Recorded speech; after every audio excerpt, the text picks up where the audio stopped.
এটা তো অ্যাড্রেস করা হয়েছে। এটার দুইটা সমস্যা ছিল। একটা সমস্যা ছিল বোর্ডের সদস্য ছিল না, তো সেটা তো আমরা আজকেই করে ফেলছি। তারপরে সে বোর্ডে একটা সভা করা দরকার। ওই যে আন্দোলন, যেটাকে আপনারা আন্দোলন বলতেছেন, সেইগুলো বিবেচনার জন্য বোর্ডের সভাও কালকে হবে।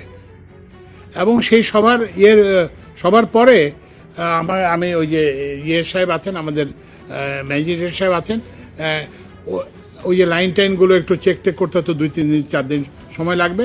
এবং উনি এটা আমাদেরকে দিয়েছেন যে এটা 7 দিনের মধ্যে আমরা চালু করার চেষ্টা করব। এবং আমি এবং সচিব আমরা নিজেরা জ্বালাই দিচ্ছে কমপ্লিটলি, গাড়ি ঘোড়া এটা সেটা।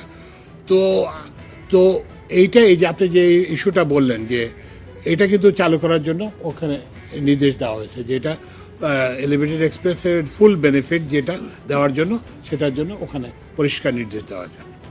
আচ্ছা, আর হচ্ছে যে প্রকল্পের ব্যাপারে, তো এডিবির যে অ্যাপ্রুভড যেগুলো প্রকল্প আছে, তো সেগুলো, এটা কিন্তু আমার এখতিয়ার না, এটা হচ্ছে পরিকল্পনা মন্ত্রীর, পরিকল্পনা উপদেষ্টার এখতিয়ার।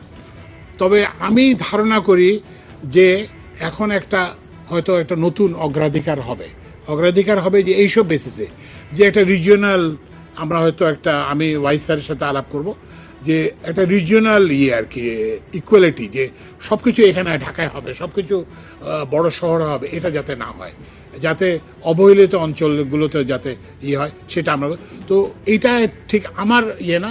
তবে আমরা সড়ক ইয়েতেও আমরা বলবো যে আমরা এটাকেও রিওরিয়েন্টেশন করার চেষ্টা করব, যে সারা বাংলাদেশ আমাদের দেশ, শুধু বাংলাদেশ মানে ঢাকায় নয়, এটা থেকে আমরা বেরিয়ে আসার চেষ্টা